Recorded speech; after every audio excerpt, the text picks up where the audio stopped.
자, 여러분 안녕하십니까? 자, 여러분 매경 테스트 적중 예상 문제 제5장 국민소득에 대해서 우리 한번 살펴보도록 하겠습니다. 자, 우리 지난 시간에 이어가지고요 문제를 살펴볼 건데 지금 이 챕터에서는요 거시경제 전체적인 메커니즘을 우리가 살펴본다라고 생각하시면 되겠습니다. 지난 시간에 좀 어려웠던 게 명목 GDP랑 실질 GDP 계산하는 거 그거 좀 잘 한번 자주 출제되니까 머릿속에 체크해 두시면 좋을 것 같고요. 자, 6번부터 한번 이어서 볼게요. 6번은 단순한 경제순환 모형이다 이렇게 나와 있어요. 그렇죠? 자, 여기 보시면 한번 볼게요. 여기 보시면 기업이 있고 가게가 있어요. 그 다음에 이게 두 경제 주체가 되는 것이고 정부가 여기 들어올 수 있고요. 경제 주체로 하나 더 들어가게 되면 해외 부분, 외국이 또 들어올 수 있습니다. 근데 지금은 이제 간단하게 가게와 기업만 얘기하는 거예요.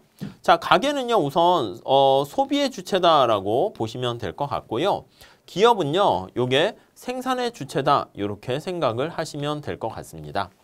자, 그래서 물건을 만들어서 생산하는 주체가 기업이 되는 거예요. 기업은요 우리가 미시경제학의 생산에서 본 것처럼 가게에서 공급한 노동과 자본과 토지 이런 것들을 통해 가지고 이거죠. 노동, 토지, 자본, 경영 능력 이거를 제공돼서 이게 생산 요소가 들어가게 되면 기업은 그걸 가지고요 재화나 서비스를 생산합니다.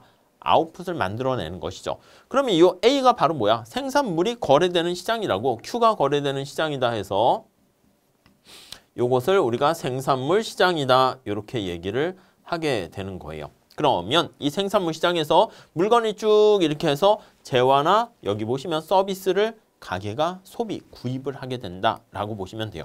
여기 보시면 이 주황 색깔이 뭐야? 주황 색깔. 그래서 물건이 흘러가는 거예요. 물건이 쭉 흘러가요. 그래서 여기 B에 해당하는 게 바로 뭡니까? 라고 하면 그렇죠. 노동시장, 자본시장 해가지고 우리가 생산 요소 시장이다. 이렇게 보시면 될 것 같습니다. 그래서 여기 생산 요소 시장을 통해서 요소가 거래가 되고 생산물 시장을 통해서 아웃풋이 거래돼요. 그래서 이 주황 색깔이 바로 재화나 서비스의 흐름이 되는 것이고요. 그 다음 이 검은 색깔이 뭐냐면 우리가 뭔가 생산물이 가거나 하면 대가를 주고받아야 되지 않겠습니까? 맞아요. 그게 바로 우리는 돈이에요. 화폐다라고 생각하시면 돼요. 화폐가 검은 색깔을 통해 가지고 이렇게 흘러간다라고 생각을 하시면 되겠습니다. 아셨죠? 자, 그래서 우리가 여기 각각의 ABC에 포함되는 것은 뭐가 있습니까? 라고 하면은요. 자, 뭐가 됩니까? 우선 첫 번째, 여기 보시면 재화나 서비스를 구입하면 이 검은 색깔이 돈이 이렇게 흘러가는 거예요. 그 다음 이 돈이 흘러간다고 그랬죠? C 먼저 볼까요? C? C는 바로 뭐냐면 노동과 토지와 자본에 대한 대가로 돈이 흘러가요. 노동의 대가가 뭡니까? 하면은 임금 이렇게 볼 수 있고요. 자본에 대한 대가가 뭡니까? 라고 하면 이자 이렇게 보시면 되겠고 토지에 대한 대가, 경영에 대한 대가 할 때 토지에 대한 대가는 지대다 이렇게 보시면 될 것 같습니다. 그래서 우리가 답을 찾는다라고 하면은요. 여기 나와 있는 것처럼 A는 생산물 시장, 상품 시장이라고도 해요. 이 재화나 서비스, 재화라는 것은 뭐예요? 눈에 보이는 자동차, 노트북 이런 거고요. 서비스는 뭐야? 용역이라고 하는데 이건 눈에 안 보입니다. 눈에 보이지 않는 그런 것들을 얘기해요. 이 둘을 합쳐가지고 뭐라 그런다? 상품 이렇게 얘기합니다. 그래서 A에 들어갈 거는 생산물 또는 상품 시장이다. 이렇게 보시면 될 것 같고요. B와 관련된 게 생산 요소 시장이다. 이렇게 보시면 되겠습니다. 답은 그냥 쉽게 5번 이렇게 찾아낼 수 있겠네요. 이 국민소득과 관련된 전체 순환 모형이잖아요. 잘 정리해 두시면 좋겠습니다.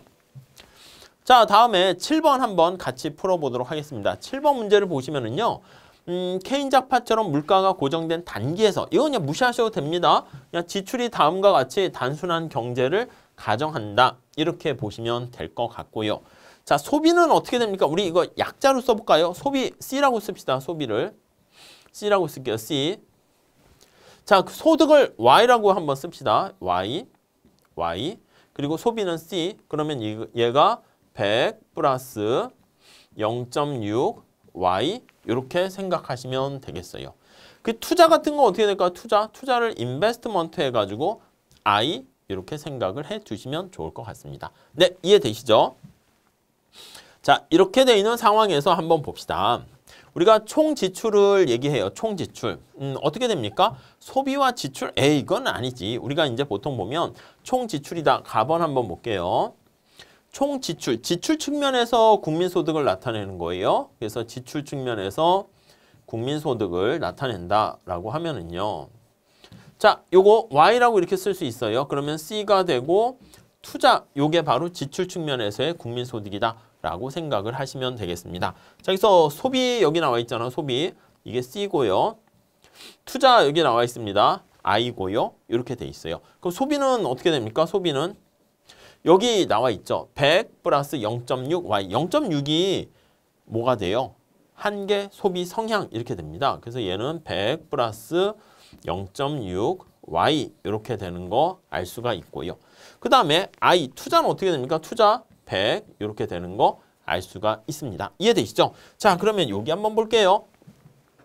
얘를 뭐라 그래요? 얘를 0.6 기억나십니까? 한계 소비 성향 이렇게 얘기합니다. 그래서 얘가 바로 한계 소비 성향 이렇게 해가지고요. 소득이 한 단위 증가했을 때 소비가 얼마나 증가합니까? 그것을 나타내는 거예요. 그러니까 이 소비 함수를요. Y로 미분을 하게 되는 거죠. 이해가시죠? 그럼 그게 0.6 이렇게 되는 거 알 수 있어요. 그러니까 이 얘기는 뭐냐면 만약에 내가 소득이 100만큼 증가했어요. 100만 원 증가했으면 거기서 60만 원은 소비를 하고요. 나머지는 40만 원을 그렇죠. 오히려 저축을 한다. 이렇게 보시면 되겠습니다. 자, 우선 첫 번째 총 지출은 소비와 지출이 아니라 투자를 합한 것이다. 이렇게 얘기를 하셔야 될 것 같고요. 다음 나 한번 볼까요? 균형민 소득은 어떻게 됩니까? 하면 균형민 소득은요. 이거를 푸는 거야. 요걸 푸는 거야. 네, 요걸 푸셔요. 자, 그러면 어떻게 돼요? 이거 풀면 이거 식을 정리해 볼게요.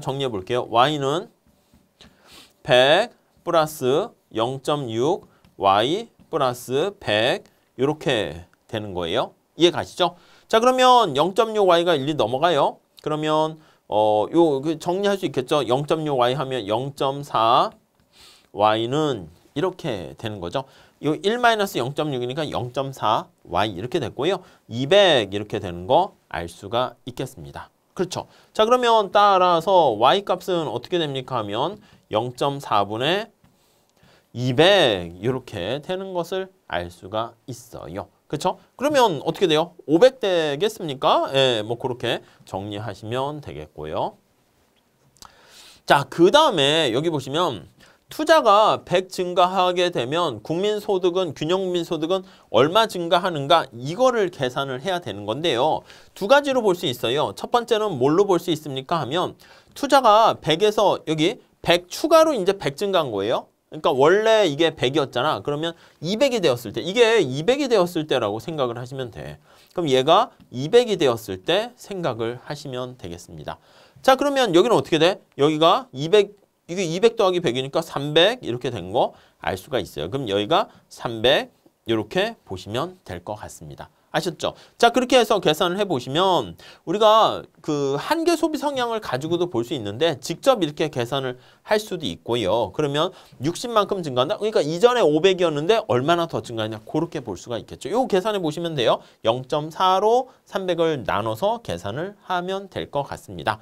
자, 그런 다음에 아니면 이렇게 봐도 돼. 우리가 승수라는 표현을 이용해서요. 승수는 개인잔의 승수는 1 한계 소비 성향을 가지고 나타내는 거죠. 한계 소비 성향분의 1 이렇게 하면은 지금 1 한계 소비 성향이 얼마예요? 0.6이잖아. 그래서 0.6분의 1 이렇게 되니까 역시 이거랑 똑같아져. 그래서 0.4분의 1 이렇게 되는 거야. 그럼 0.4분의 1이니까 2.5 이렇게 되지 않겠습니까? 그러니까 250이 된다라는 것을 확인을 해가지고요. 그죠. 0.4분의 1이니까 550이 되나요? 그렇게 되는 거네요. 그래서 요거를 다시 정리할게요. 그래서 정리를 해 보시면은 쉽게 구할 수 있겠죠. 그러니까 여기 보시면 여기 나와 있는 것처럼 승수값을 이용해서도 계산할 수 있겠다라고 보시면 되겠습니다. 자, 우리가 마지막으로 보셔야 될 거는 저축은 어떻게 됩니까? 라고 생각을 할 수 있는데 저축은 뭐예요? 저축은? 여기 보세요. 저축은 사실 어떻게 됩니까? 라고 하면요. 소비를 얼마나 했는가를 보는 거야. 우리가 소득에서 소비를 뺀 나머지가 저축이에요. 자, 다시요. 저축이라 하면 소득 중에서 소득 중 소비하고 남은 것 이게 바로 저축이다. 이렇게 보시면 될 것 같아요. 자, 그럼 다시 한번 볼게요. 소득 중에서 저축은 소비하고 남은 것을 저축이다. 이렇게 얘기를 합니다. 오케이, 이해되시죠? 자, 그러면 다시 한번 잘 볼게요. 소득은 지금 얼마예요? 500이에요, 500. 500 값을 여기다 집어넣을게요. 500 값을 소비에다 집어넣으면 여기다 500을 집어넣으면 어떻게 됩니까? 그렇죠. 소비값을 우리가 찾아낼 수가 있잖아요. 그러면 빼기 여기다 500을 집어넣었어요. 500 집어넣으면 5, 6은 30, 300 해가지고 300 더하기 100 하니까 400 이렇게 되잖아요. 그래서 C가 400 이렇게 돼요. 그래서 500에서 400을 빼면 그게 100 이렇게 되는 거 알 수가 있어요. 자, 우리가 근데 이렇게 푸셔도 되고 아니면 우리가 기본 강의 때 제가 뭐라고 그랬었냐면 이게 균형민 소득하면 요걸 이쪽으로 넘길게요. 넘기면 어떻게 돼요? Y-C는 I 이렇게 되는데 자, 됐죠? 이게 뭐라고 그랬습니까? Y에서 C를 빼면 이게 뭐라고 그랬어요? 그게 저축이라니까. 그러니까 다시 말씀드리면 Y에서 C를 빼면 그게 바로 저축이다라는 것을 알 수 있습니다. 그래서 S와 I가 오케이 같아지는 것을 우리가 확인할 수 있겠습니다. 아셨죠? 자, 그러니까 우리가 여기서 보시면 저축값은 얼마입니까? 라고 하면 이렇게 계산을 했는데 계산하지 않고 I랑 값이 똑같아져. 그러니까 I가 원래 얼마로 돼 있어요? 100 이렇게 있으니까 저축값도 100이다. 이렇게 보시면 될 것 같습니다. 네, 이렇게 정리를 해주시면 되겠어요. 그래서 답은 여기 나와 있는 것처럼 가와 다가 이제 띵 이렇게 보시면 되겠습니다. 이거 얼마나 증가했나? 그 계산하시면 되겠죠. 자, 8번 문제 좀 한번 풀어보도록 하겠습니다. 자, 다음은 양극단 견해를 가진 고전학파와 케인즈학파의 등장을 설명하고 있다. 여러분, 이 고전학파는 어떻게 됩니까? 전통적인 경제학자들이라 할 수 있고요. 시장을 강조하는 사람들이에요. 시장을 중시 여기고 그리고 작은 정부를 강조하는 거죠. 가능한 한 정부는 개입하지 마세요. 이렇게 주장하는 쪽이 고전학파다. 이렇게 보시면 되겠고요. 케인즈학파는 어떻게 됩니까? 케인즈학파는 이제 어떻게 하냐면 기본적으로 대공황의 상황에서 대공황이라는 엄청난 경기 침체 하에서 등장했습니다. 침체로 등장하게 되었고요. 이때 가만히 보니까 시장이 제 기능을 잘 못하는 거야. 그래서 시장이 제 기능을 못하니까 누가 나서야 된다? 정부가 나서야 된다. 이렇게 주장을 했습니다. 그래서 시장을 못 믿는 거예요. 시장을 불신해.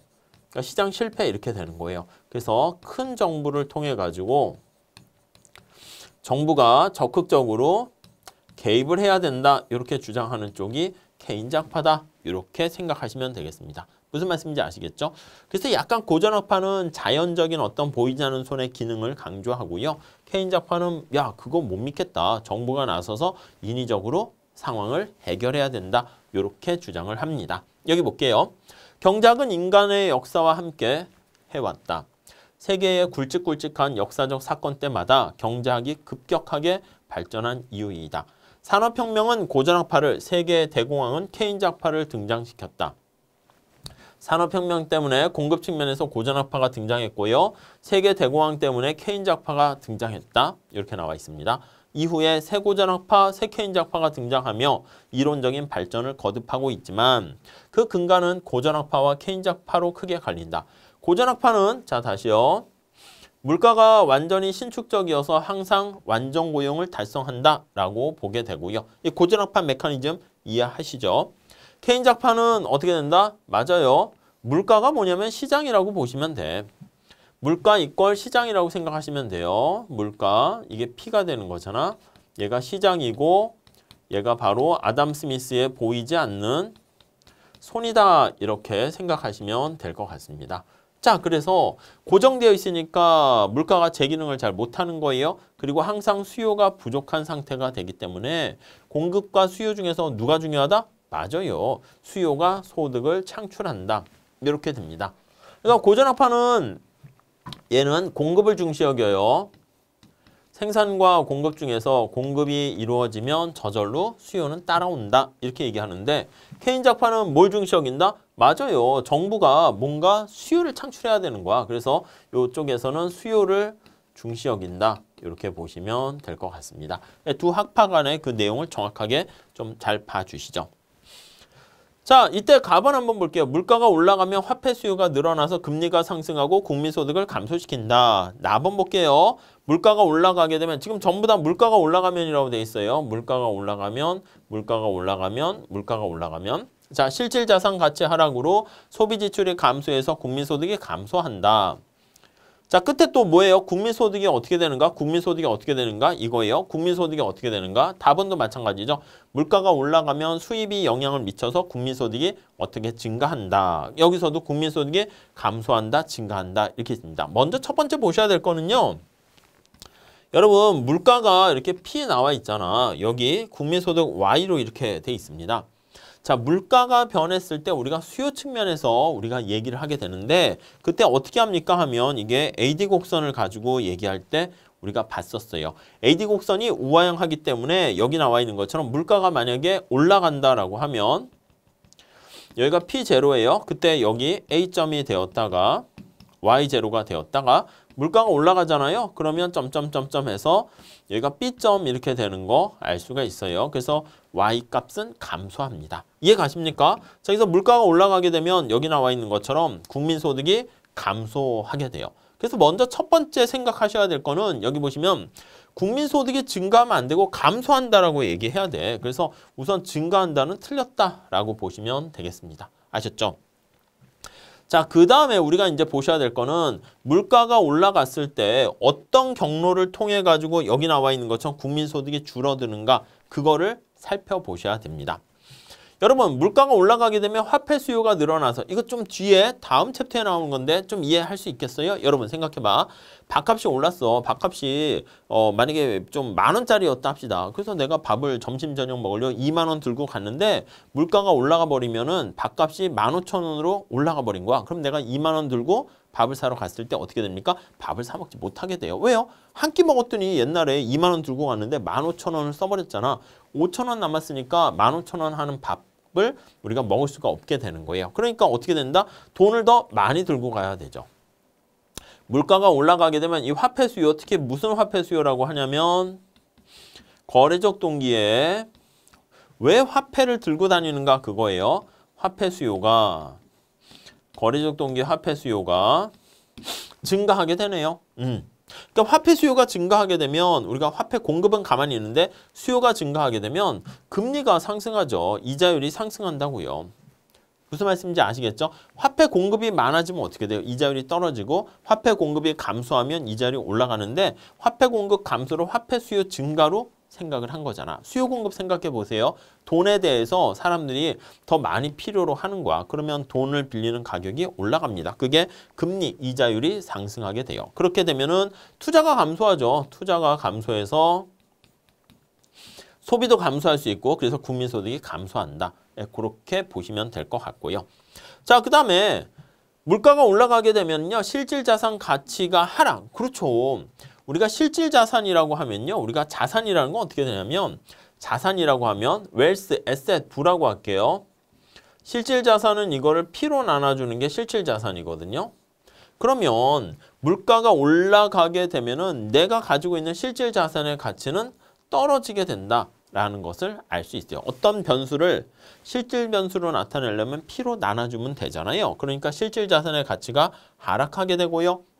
내가 가지고 있는 부동산이라든가 여러 가지 자산의 가치가 하락하게 되면 여기 있는 것처럼 소비 지출은 감소하게 된다라는 거 알 수가 있습니다. 그러면 국민소득이 감소한다 이렇게 생각을 해주시면 될 것 같아요. 이해하시겠습니까? 그래서 오케이 맞고요. 다음에 물가가 올라가면요. 수입이 감소하게 돼서 국민소득이 증가한다. 여러분 물가가 올라가면 우리나라 물건 가격이 올라가는 거야. 무슨 말씀인지 아시겠어요? 우리나라 물건 가격이 올라가게 되면은 어떤 일이 발생해요? 그렇죠. 우리나라 물건 가격이 올라가면 외국의 물건 가격은 가만히 있는데 우리나라 물건 가격이 올라가면 사람들이 우리나라 물건을 안 사게 되는 겁니다. 그렇게 되면은 당연히 수입이 외국 물건이 싸지니까 수입이 증가한다 이래야죠. 수출이 줄어들고 수입이 증가하게 되면 Y는 CIG 거기서요. 국민소득 자체가 감소한다 이렇게 봐야 되겠습니다. 오케이 이해가 가시죠? 다음에 여기 보시면 물가가 올라가면 화폐 공급은 그대로 가만히 있죠. 화폐 수요가 늘어나서 이자율이 올라가게 되고 실질 자산 가치가 하락하게, 이거는 맞죠. 여기 나와 있는 것처럼. 그래서 국민소득이 감소한다 맞는데 화폐 공급 자체가 늘어나는 것은 아니다. 이렇게 보시면 될 것 같습니다. 자, 그래가지고 우리가 이렇게 볼 수가 있어요. 물가가 변했을 때 어떻게 국민소득이 증가하는가, 그거와 관련해서 얘기를 하는데요. 요거 한번 봐볼까요? 요거 한번 써봅시다. 여기 보시면 자, 한번 해보도록 할게요. 자, 우리가 여기 한번 내용을 봐보시면은요, 이렇게 보시면 되겠어요. 물가가 하락했을 때 국민소득이 어떻게 증가하는가, 그거를 보려고 하는 거예요. 어떻게 증가하는가, 이걸 보려고 합니다.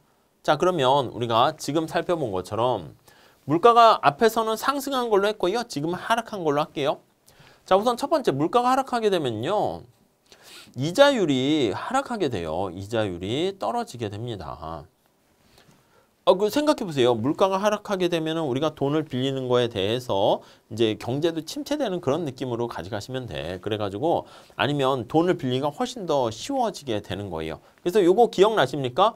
명목 이자율은 실질 이자율 더하기 기대 물가 상승률 이건데요. 얘가 떨어지게 되면 실질 변수는 가만히 있더라도 여기 나와 있는 것처럼 얘가 이제 하락하게 돼. 아니면 얘가 하락이 제대로 반영이 안 되는 경우 우리가 보게 되면 이렇게 이자율이 하락하게 되고요. 그래서 이제 투자라든가 이런 소비라든가 이런 것들이 증가하게 돼요. 자, 그러면 여기 나와 있는 것은요. Y는 C, I, G, 그 다음에 순수출 해가지고 수출 빼기 수입이다. 이렇게 보시면 돼요. 그러니까 여기 나와 있는 것처럼 I가 증가하게 되니까 그래서 Y가 이렇게 국민소득이 증가했다라고 생각을 하시면 되겠고요. 그 다음에 역시 마찬가지야. 물가가 하락하게 되면은 그랬을 때 앞에서 얘기한 것처럼 실질 부가 떨어지게 되는 거야. 그래서 asset 이렇게 있습니다. 그래서 여기 실질 부가 얘가 내려가게 되니까 이땐 실질 부가 이제 올라가겠죠. 물가가 올라가면 실질 부가 떨어지게 되는데 물가가 하락하게 되면 우리가 갖고 있는 실질 부, 뭐 아니면 부동산, 채권 이런 거의 가치가 올라가게 돼요. 올라가게 되면 내가 부자 됐네 해서 소비가 증가합니다. 그러니까 여기 C가 증가해요. 오케이. 아니면 물가가 하락하게 되면요. 우리나라 물건이 싸지게 되는 거니까 수출품 가격이 하락해요. 수출품의 가격이 하락합니다. 수입품 가격은 비싸지게 되고요. 그러면 이때는 어떻게 됩니까 하면 수출이 증가하는 거죠. 그래서 수출이 증가하게 되고 수입이 감소해. 그래서 순수출이 증가한다. 그럼 여기 보시면 NX가 증가하게 되는 거예요. 그럼 정부와는 직접 상관없고요. 그래서 얘가 증가해서 1, 2 가고 얘도 증가해서 1, 2 가게 되면 궁극적으로는 국민소득이 증가한다는 거 알 수가 있습니다. 자, 그래서 이걸 이제 그래프로 표현을 하게 되면 이렇게 나타날 수 있는 거지. 여기가 물가가 있고요. 여기 Y가 있는데 물가가 어느 한 점의 균형점에서 시작을 한번 해봅시다. 이런 상황에서 물가가 하락했어. 물가가 P0에서 P1으로 하락하게 되면 국민소득이 늘어났잖아요. 그래서 A에서 B를 연결하게 되면 이게 바로 종수요 곡선이다. 이렇게 정리를 하시면 되겠습니다. 아셨죠? 자, 그래서 우리가 이제 요 지금 살펴본 내용이 바로 그거와 관련된 거예요. 여기 보시면은 물가에 대해서 얘가 어떻게 변했는가 그거를 우리가 나타낸 것이죠. 오케이, 됐습니다. 자, 그 다음에 우리 한번 9번 문제를 한번 또 풀어볼게요. 답은 이렇게 되고.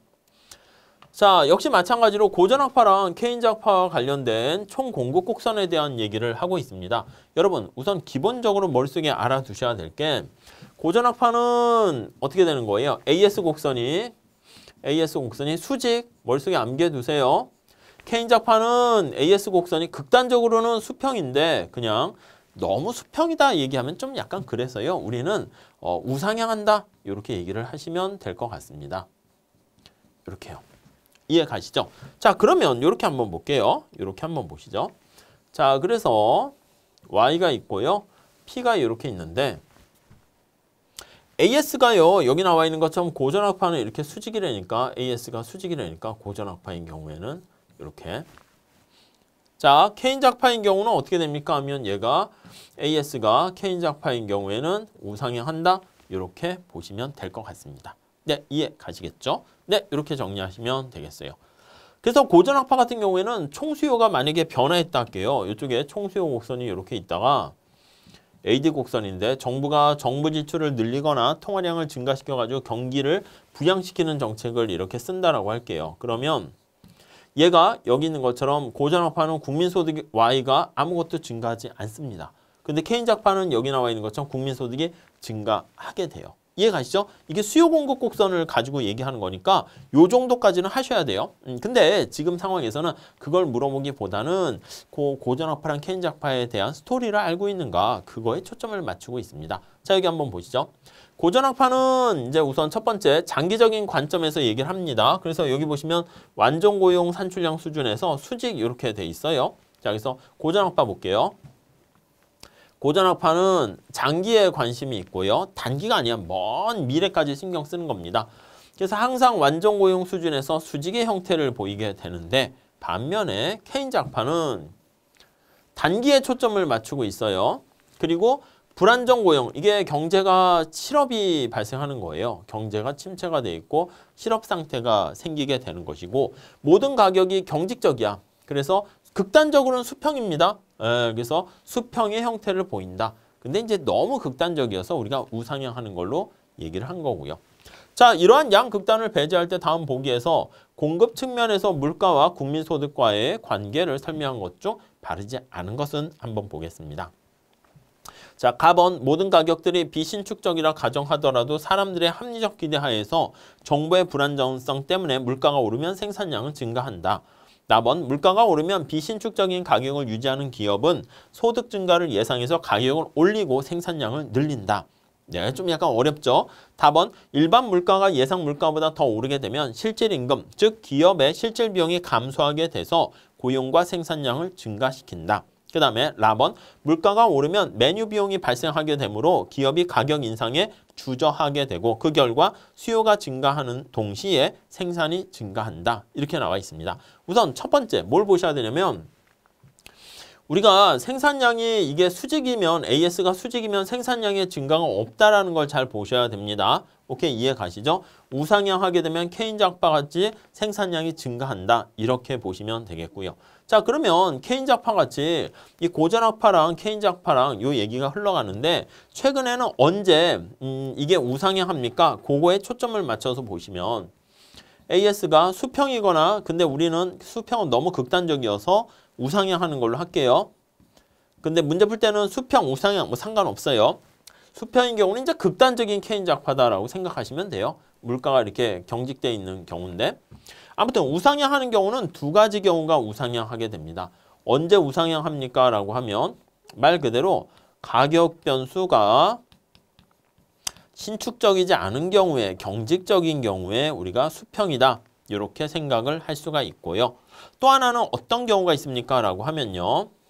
어떤 경우가 있을까요? 맞아요. 사람들이 단기란 얘기가 뭐냐면 사람들이 미래 물가를 예상하는데 잘 예상을 못하는 거예요. 그래서 불안전 정보에 빠져 있는 거야. 그래서 불안전 정보 하에서 정확하게 예상을 잘 못하는 상황이다. 이렇게 보시면 되겠습니다. 그래서 이 밑에 나와 있는 불안전 정보를 강조하는 게 약간 고전학파 뒤를 잇는 새고전학파에 가깝고요. 여기 나와 있는 가격 변수가 경직적이다라는 걸 좀 주장하는 쪽이 누구 주장에 가까운가라고 하면 이거는 새케인작파 이렇게 보시면 돼요. 새자가 들어갔습니다. 요거는 바로 새고전학파 이렇게 보시면 되겠습니다. 새자라는 것은 합리적 기대가 거기 전제로 깔려 있는 것을 얘기합니다. 자, 볼게요. 모든 가격들이 신축적이지 않습니다. 비신축적, 경직적, 케인작파예요. 경직적일지라도 사람들의 거기 보시면 합리적 기대하에서 정부의 불안전, 이거는요 사실 고전학파에 해당하는 거야. 새고전학파.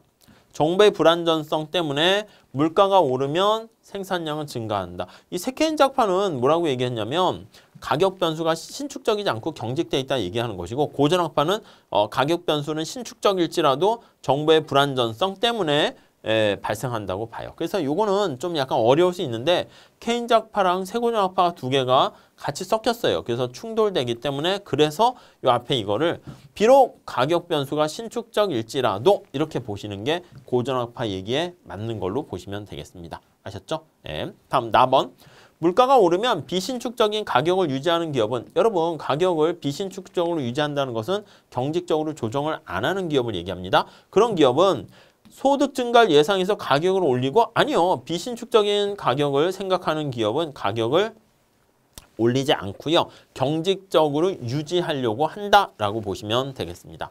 그래서 가격을 올리지 않습니다. 그 결과 AS 곡선은 우상향한다 이렇게 보시면 돼요. 가와 나 모두 어떻게 됩니까 하면 AS 곡선이 우상향하는데 이유가 틀려서 틀렸다라고 보시면 되겠고요. 다음에 일반 물가가 예상 물가보다 더 오르면 자 이게 어떻게 됩니까 라고 하면요. 일반 물가가 예상 물가보다 기대 물가보다 더 오르면 이렇게 되는 거잖아요. 그럼 이게 뭐라고 얘기했냐면 우리 루카스 공급 곡선 생각하시면 되는데 과소기대야 과소기대. 과소기대를 했을 때 그랬을 때 실질임금 그리고 기업의 실질 비용이 감소하게 돼서 생산량을 증가시킨다. 맞아요. 과소기대 머릿속에 체크해 두세요. 물가가 10% 올라갔는데 나는 5%만 올라갔다고 생각을 하는 거야. 착각을 하는 거야. 그렇게 되면 당연히 생산량이 증가하는 결과를 보이게 된다. 이렇게 정리를 하시면 될 것 같습니다. 자, 그 다음 라번 볼게요. 물가가 오르면 메뉴 비용이 발생하게 되므로 메뉴 비용이란 뭐야? 메뉴판을 가는데 발생하는 비용입니다. 가격 인상에 주저하게 되고 맞아요. 가격 인상이 주저하게 됩니다. 가격 인상을 하지 않게 됩니다. 그 결과 수요가 증가하는 동시에 따라서 생산량이 증가한다. 자, 그래서 여기서 말씀드리는 것은 다시 한번 정리합시다. 가격이 경직되어 있는 경우 앞에서 얘기한 것처럼 메뉴 비용이라든가 여러 가지 가격 변수가 경직되어 있을 때는 그랬을 때 우상향하는 AS 형태가 돼서요. 그래서 우상향한다는 건 뭐야? 가격이 제대로 경직적이지 못한 경우엔 생산량이 증가해서 우상향한다. 이렇게 보시면 되겠고 세고전학파의 주장과 마찬가지로 여기 정보가 불완전한 정보를 가지고 있다라고 하면은 그랬을 때는 역시 AS가 우상향한다. 이렇게 보시면 되겠습니다. 그래서 언제 AS가 우상향하는가 거기에 초점을 맞춰서 보시면 되겠어요. 이거는 조금 어려울 수는 있어요. 아시죠? 학파 간에 그 내용을 좀 알고 계셔야 됩니다. 자, 그래서 답은 이렇게 정리하시면 되겠고요. 자, 다음에 10번 한번 볼게요. 다음에 보기 현상이 동시에 발생했대. 그랬을 때 GDP와 물가는 어떻게 됩니까? 이거예요. 자, 우선 여기 보시면 Y라는 GDP랑 물가 수준에 어떤 영향을 미치는가 보시면 되는데요. 여기가 AS고요. 여기가 AD 곡선 이렇게 있습니다. 출발 자체는 어디서 시작합니까? 하면 여기서 시작한다라고 보시면 되겠어요. 자, 이런 상황에서 우선 가본 볼게요. 사람들이 저축을 늘리기로 했대. 그리고요. 기후변동으로 사과 수확에 큰 피해를 입었대요. 생산이 감소한 거네요. 많은 사람들이 해외 이민을 떠났대요. 아, 해외 이민 떠났다 합니다. 자, 그럼 첫 번째. 사람들이 저축을 늘리기로 하면 소비가 감소하는 거 아니겠습니까? 소비를 안 하는 거야. 여러분, 우리가 거시경제학에서 케인작파가 얘기했던 처음 시작 자체는 뭐야? 왜 경기 불황과 대공황이 발생했습니까? 물건을 사람들이 안 사기 때문에 발생하는 거잖아. 소비를 줄이기 때문에 발생하는 것입니다. 이해가세요? 자, 그러니까 사람들이 저축을 많이 하면 그게 절약의 역설이라니까. 그래서 절약의 역설 또는 저축의 역설 이렇게 얘기합니다. 내가 봤을 때 아이고 경기가 침체될 것 같아 해가지고 저축을 늘리고 소비를 감소시키면 합리적인 선택이지만 이게 궁극적으로 안 좋은 결과로 초래된다고요. 그래서 소비가 감소하게 되면 국민소득이 총수요 이게 CIG잖아. 그래서 총수요가 CIG 그 다음 더 나가서 순수출 이렇게 되는 거예요. 그럼 얘가 감소하게 돼요. 총수요가 감소하니까 AD 곡선이 좌측 이동합니다. 아시겠죠? 그래서 따라서 AD 곡선이 좌측으로 이동해요.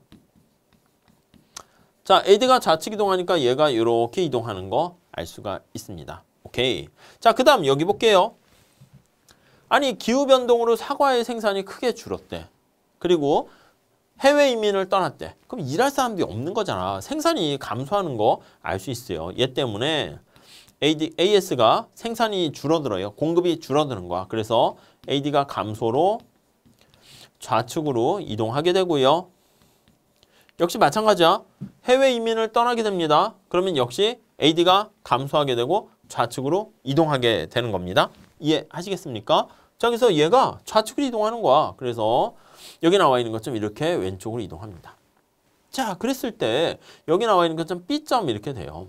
그러면 여기 나와 있는 것처럼 국민소득은 줄어들어요. 줄어드는데 이 경우는 물가는 하락하죠. 우리 수요 공급에서 우리가 많이 얘기했었어요.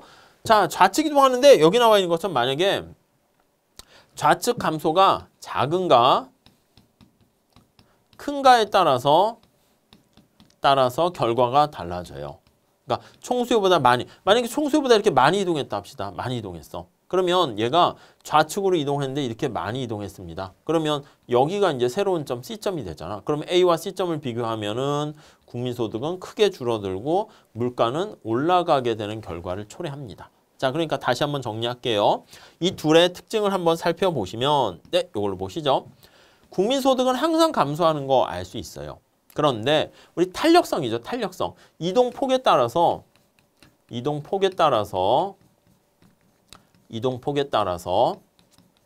네, 여기 보시면 AS가 A점에서 시작해서 B가 될 수도 있고 C가 될 수도 있어. 그럼 물가는 올라갈지 내려갈지 잘 알 수가 없다. 이렇게 보시면 되겠습니다. 이해 가십니까? 자, 여기서 답은요. 우리가 어떻게 볼 수 있냐면 실질 GDP는 항상 감소해요. 근데 물가 증감은 올라갈지 낮아질지 불분명하다. 이렇게 정리를 하시면 되겠습니다. 자, 그래서 우리가 이번 시간에는요. 앞에서 살펴본 것처럼 총수요, 총공급과 관련된 얘기를 주로 하고 있고요. 그래서 AD 곡선이 왜 우하향하고 AS 곡선이 단기에는 수평인데 극단적으로는 수평이지만 우상향한데 장기에는 수직이 된다. 고전학파, 케인작파 같이 연결했으니까 어려운 건 아니지만요. 여러분들 잘 정리해 주셨으면 좋겠습니다. 자, 이렇게 해가지고요. 이번 시간 마무리 짓고요. 다음 시간에 이어서 계속 같이 공부해 보도록 하겠습니다. 감사합니다.